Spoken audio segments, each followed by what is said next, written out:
Assalamualaikum warahmatullahi wabarakatuh. Nama saya Muhammad Mahfud, NIM 1814100234, jurusan Ekonomi Syariah kelas F semester 5.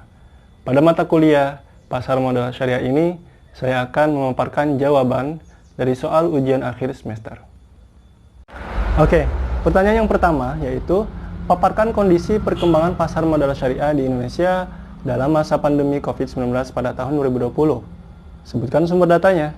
Dikutip dari website cnbcindonesia.com, total pengumpulan dana melalui pasar modal syariah tercatat lebih dari 77 triliun di tengah kondisi pandemi yang menghantam banyak sektor.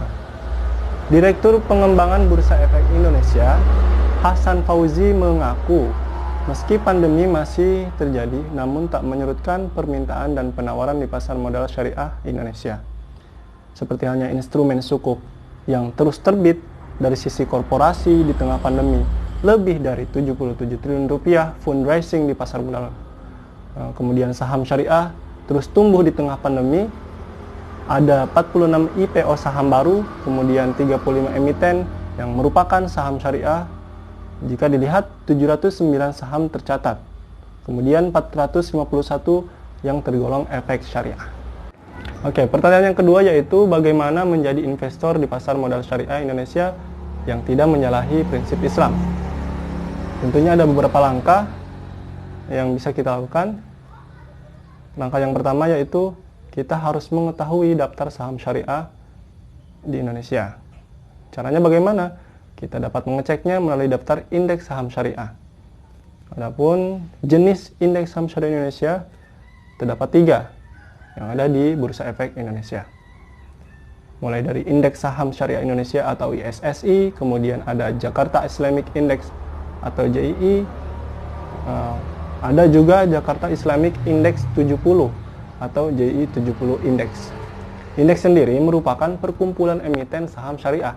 Jadi di dalam indeks tersebut akan ada banyak sekali emiten saham syariah yang bisa untuk kita mulai berinvestasi.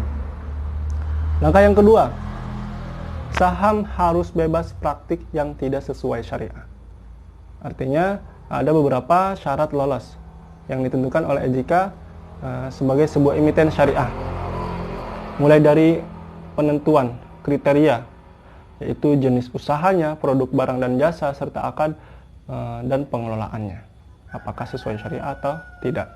Kemudian emiten itu wajib menandatangani ketentuan akad syariahnya. Jadi semua hal yang berkaitan dengan persyaratan itu harus dilakukan secara sah.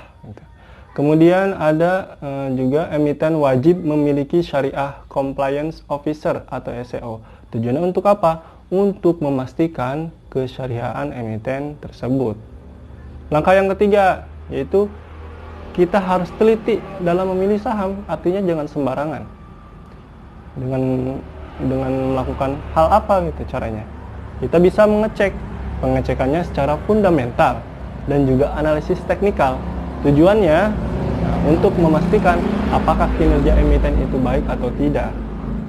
Ataukah apakah emiten tersebut sesuai syariah atau tidak. Hanya itu yang dapat saya sampaikan. Kurang lebihnya mohon maaf. Wabillahi taufiq wal hidayah. Wassalamualaikum warahmatullahi wabarakatuh.